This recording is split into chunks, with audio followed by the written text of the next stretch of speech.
this video, we are going to learn about the three-phase power. Okay, single phase power જે છે આપણે જોયેલો છે. તમે ત્યાં જોઈ શકો છો કે સિંગલ ફેઝ જ્યારે આપણે લેતા હતા એ ચેપ્ટર જ્યારે એ ભણતા હતા ત્યારે મેં તમને સમજાવેલું કે એક્ટિવ પાવર શું છે, રિયલ શું છે, ટ્રુ પાવર. મતલબ એક્ટિવ, રિયલ અને ટ્રુ સેમ છે. રિએક્ટિવ પાવર શું છે, એના પછી એપરન્ટ પાવર શું છે, એ બધું જ આપણે જે છે સમજેલું.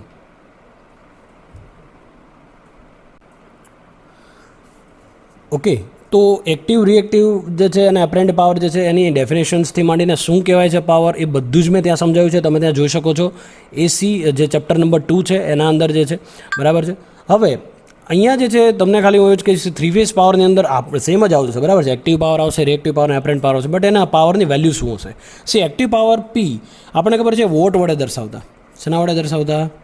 વોટ વડે. એનો યુનિટ શું હતો? વોટ હતો. Okay, power consumed by your circuit, your actual energy or actual power consumed by your circuit, that is called your active or reactive power, watt. બરાબર છે.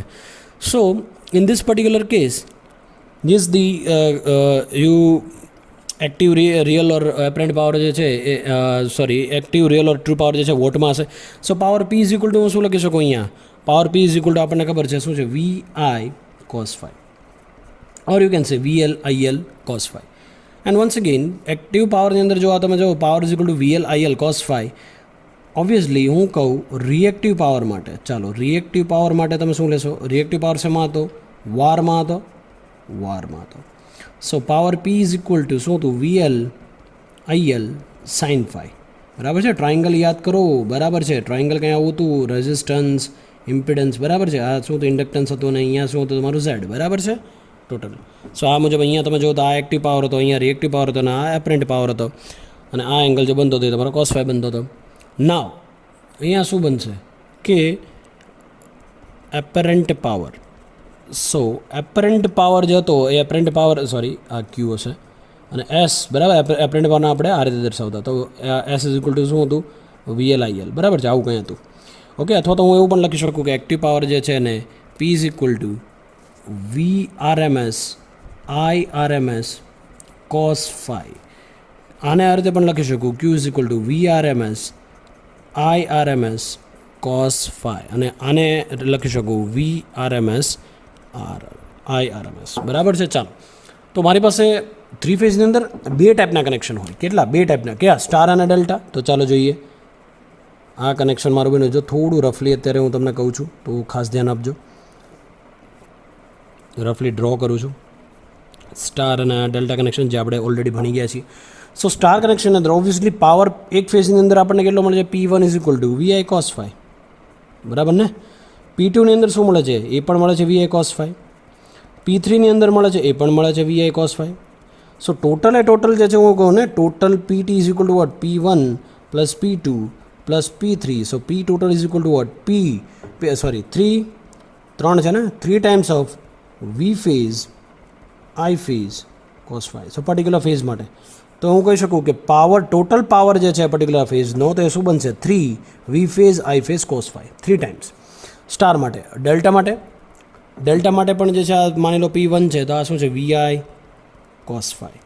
P2 VI cos phi. P3 is equal two VI cos phi. સો ત્રણ માટે same છે. તો આના માટે પણ total power બનશે 3 V phase I phase cos phi. તો કોઈ પણ કનેક્શન હોય, સ્ટાર હોય કે ડેલ્ટા કનેક્શન હોય, એનો પાવર જે છે પાવર એ કેટલો બનશે? 3 times of V phase I phase cos phi. આવું બનશે. બરાબર છે.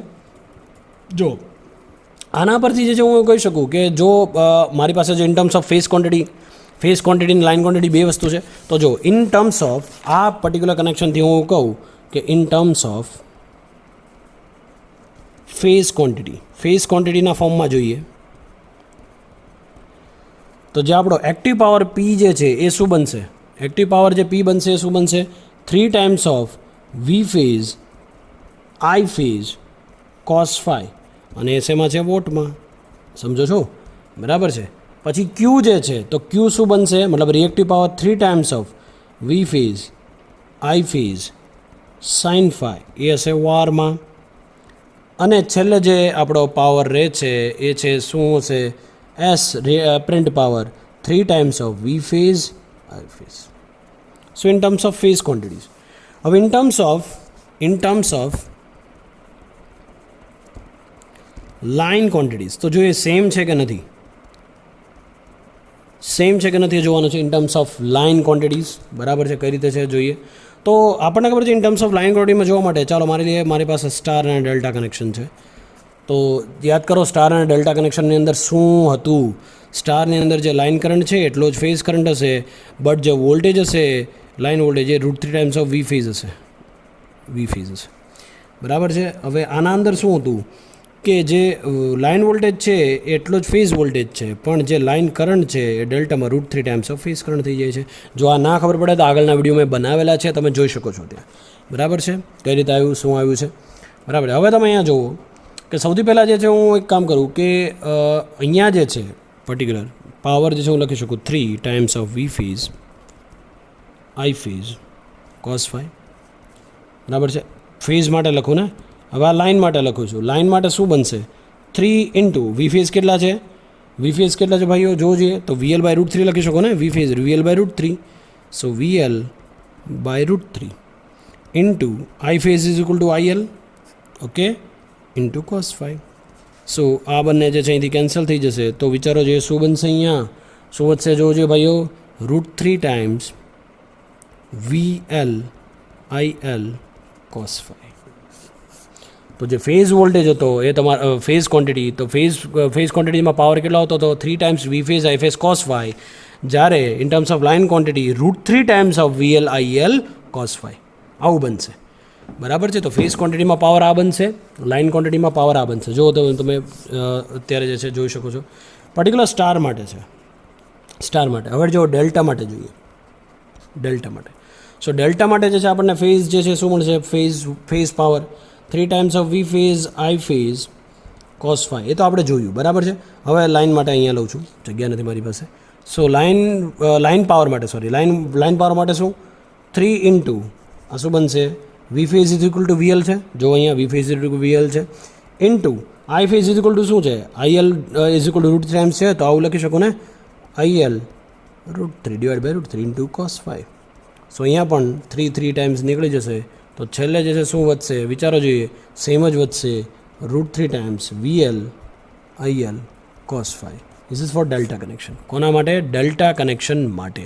એનો મતલબ એવો થયો કે મારી પાસે જે in terms of line quantity મારે જો કેવી હોય, in terms of line quantity, બરાબર, ફેઝ ક્વોન્ટિટી તો આ થઈ ગઈ.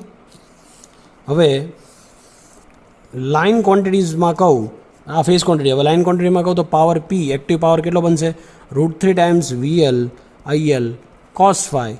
Q રિએક્ટિવ પાવર બનશે VL IL સાઇન ફાઈ વોરમાં, અને એપરન્ટ પાવર S બનશે VL IL, જે અહીંયા શું હતો sorry √3 times VL IL, 3 times of V phase I phase હતો, અહીંયા √3 ટાઈમ્સ VL IL બનશે વોલ્ટ એમ્પિયરમાં.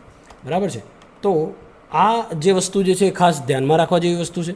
એના પછી જે છે અહીંયા મેં તમને જે છે પાવર આખું જે છે સમજાવી દીધું છે. એના પછી જે છે શું આવશે તો કે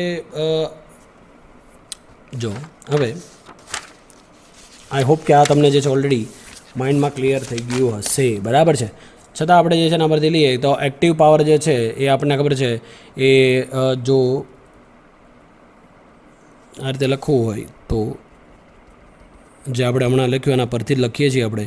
એક્ટિવ પાવર રિએક્ટિવ પાવર ગમે તે લખીએ, P is equal to 3 times of, જો ફેઝ ક્વોન્ટિટીના ફોર્મમાં લખું સો આઈ ફેઝ કોસ ફાઈ, અને જો લાઇન ક્વોન્ટિટીના ફોર્મમાં લખું તો √3 VL IL cos phi L. બરાબર છે. તો અહીંયા જે ફાઈ ફેઝ, અહીંયા ફેઝ પણ લખી શકો, ડઝન્ટ મેટર. બરાબર છે, કેમ કે ફાઈ એંગલ જ છે. તો ફાઈ ફેઝ શું છે, એ એંગલ છે VL અને IL વચ્ચેનો. બરાબર છે. અથવા તો વી ફેઝ અને આઈ ફેઝ વચ્ચેનો. તો હું લખી શકું કે વી ફેઝ અને આઈ ફેઝ વચ્ચેનો એંગલ એ તમારો આ ફાઈ ફેઝ છે. ઓકે. અને એક્ટિવ પાવર શેમાં છે, વોટમાં, કિલો વોટમાં અથવા તો મેગા વોટમાં. સેમ રિએક્ટિવ પાવર જોઈએ તો reactive power Q is equal to શું છે √3 times V phase I phase sine phi phase. So reactive power Q આ in terms of phase quantity. હવે લાઇન ક્વોન્ટિટીમાં શું છે VL IL sine phi phase. આ ફાઈ ફેઝ મતલબ એનો મતલબ એવો થયો કે આ શેના વચ્ચેનો, આ બંને ને આ બંને વચ્ચેનો એંગલ છે. સો વી ફેઝ એંગલ આઈ ફેઝ, તો angle between this 5 phase. What about apparent power? Apparent power, which is S, reactive power is Q, and active power એટલે P. So S is equal to what? 3 times of V phase I phase, અને S is equal to શું છે? √3 times VL IL. In terms of phase quantity, in terms of line quantities. તો આ જે છે બનશે VA KVA અથવા તો MVAમાં આને જે છે એ આપણે દર્શાવતા હોઈએ છીએ. આને વારમાં અથવા તો K વારમાં અથવા તો M વારમાં દર્શાવતા હોઈએ છીએ. યુનિટ એનું એ છે, બરાબર છે. તો જો કદાચ ઇન્ડક્ટિવ સર્કિટ હું લઉં, ચાલો એક જે છે ડાયાગ્રામ જોઈ લઈએ આપણે, બીજો નાનો એવો ડાયાગ્રામ જે છે જોઈ લઈએ આપણે. ચાલો ટ્રાયંગલ જે છે જોઈ લઈએ આપણે, એના પરથી હું તમને સમજાવું થોડું ઘણું. જો આ જે પર્ટિક્યુલર જે છે એ ઇન્ડક્ટિવ સર્કિટ માટેનો ડાયાગ્રામ છે. શેના માટે છે ઇન્ડક્ટિવ સર્કિટ? પાવર ટ્રાયંગલ જે આપણે કહીએ છીએ, તો power P, this is Q, this is P, this is Q, બરાબર છે, અને ધીસ ઇઝ S. સો આ રિઝલ્ટન્ટ લેસ, તો આ બનશે V phase I phase sin phi, આ બનશે 3 V phase I phase cos phi, અને આ જે બનશે 3 times V phase I phase. So this is inductive. અહીંયા cos phi જે છે કેવો છે? This is power factor, angle between V and I, and it is lagging. કેવો હશે? Lagging, because કે આપણી પાસે કેવી છે ઇન્ડક્ટિવ સર્કિટ છે એટલા માટે. હવે જોઈએ તો સૌથી પહેલાં જે છે એ કેપેસિટિવ માટે, શેના માટે? કેપેસિટિવ માટે જોઈએ તો કેપેસિટિવ માટે જે છે શું છે? ઓબ્વિયસલી પાવર P, બરાબર છે. કેપેસિટી માટે આ રીતે, તો આ બનશે Q, અને આ જે બનશે તમારું બનશે S, ધીસ ઇઝ phi, બરાબર છે. સો આ જે બનશે 3 times of V phase I phase sin phi, આ જે બનશે 3 times of V phase I phase cos phi, અને 3 times of V phase I phase. So this is the capacitive. So અહીંયા જે છે એ cos phi કેવો છે? ઇટ ઇઝ પાવર ફેક્ટર, અને પાવર ફેક્ટર જે છે કેવો છે? લીડિંગ છે. કેવો છે? લીડિંગ, કેમ કે કેપેસિટરનો કેસ છે. So this is all about the power in 3 phase circuit. Okay, ચાલો હવે આ પાવર જે છે એનું રિલેશન જોઈ લઈએ આપણે. સો રિલેશન જે છે જોઈ લઈએ. So relationship between star, power star અને ડેલ્ટા, બરાબર છે. Relationship between P star and delta. હવે હું લખી શકું કે VL is same for star and delta connected load line voltage. ZPH यानी कि impedance is same for star and delta connected load, जो बैलेंस कंडीशन આપણે લઈએ તો for star connected load power બનશે P star is equal to 3 times of V phase I phase cos phi. Here I phase is equal to V phase divided by Z phase, બરાબર છે, જે આપણને ખબર છે. I is equal to V by R મુજબ જ મેં લખ્યું છે. સો P સ્ટાર यानी कि power in star is 3 times of V phase. શું બનશે? P star is equal to 3 times of V phase into V phase, અને ડિવાઈડ બાય શું થશે? Z phase. શું બનશે? Z phase, બરાબર છે, ઇન્ટુ શું છે? cos phi phase. So this is the for star connection.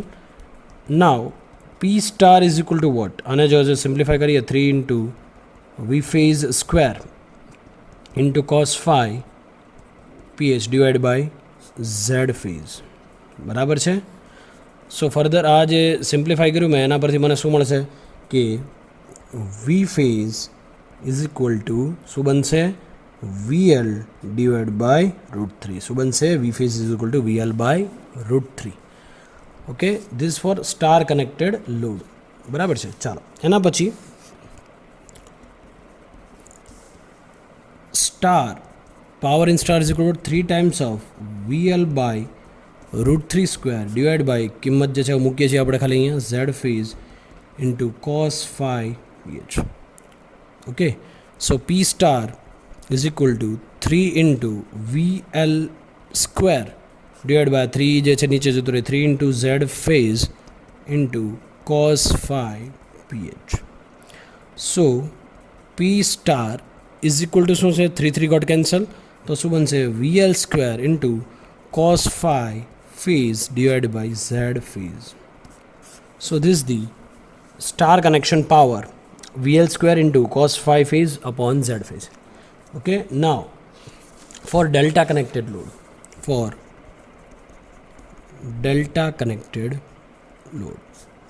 so for delta connected load, power delta is equal to 3 times of V phase I phase cos phi phase.